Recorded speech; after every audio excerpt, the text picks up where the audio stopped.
Well, starting off this hour, Russia's UN envoy, Vladimir Churkin, announced today that samples have been collected from the site where chemical weapons were used in Syria. Those samples have been analyzed and are now being handed over to the UN in an attempt to prove that it was the rebels and not the Syrian government who are the ones using chemical weapons. RT's Gayan Chichikan reports.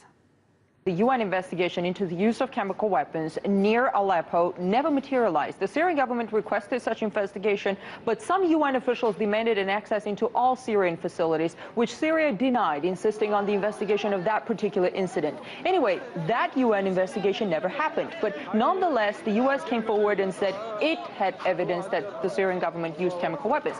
But there were lots of questions as to the sources through which they got the evidence. Washington brushed off all reports that rebels could have been behind the attack. The Syrian government wanted the incident clarified and requested Russian experts to look into what happened in Khan al-Assal near Aleppo, which they did. And based on that analysis, Russia says there is every reason to believe that it was the armed opposition fighters who used chemical weapons in Khan al-Assal. Take a listen. The results of the analysis clearly indicate that the ordnance used in Khan al-Assal was not industrially manufactured and was filled with sarin.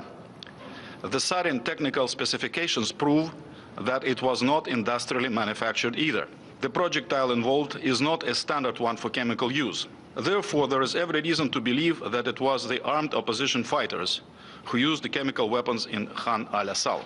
Russia has just submitted this analysis of on-site samples. Russia's UN envoy also underscored that unlike other reports provided to the Secretary General, Russia's samples were taken at the projectile impact point by Russian experts in person. He said they were not handed over to Russia through third parties, which was apparently the case with U.S. analysis.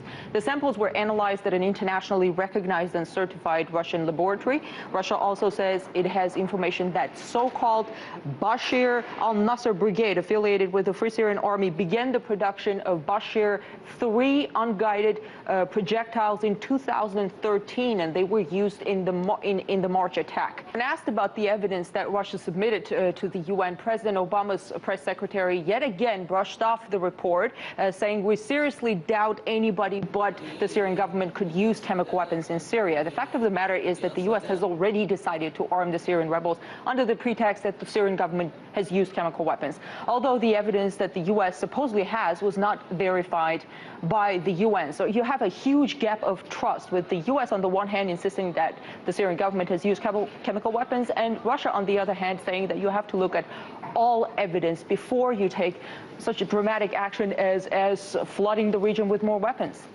That was RT's Gayan Chichikan reporting.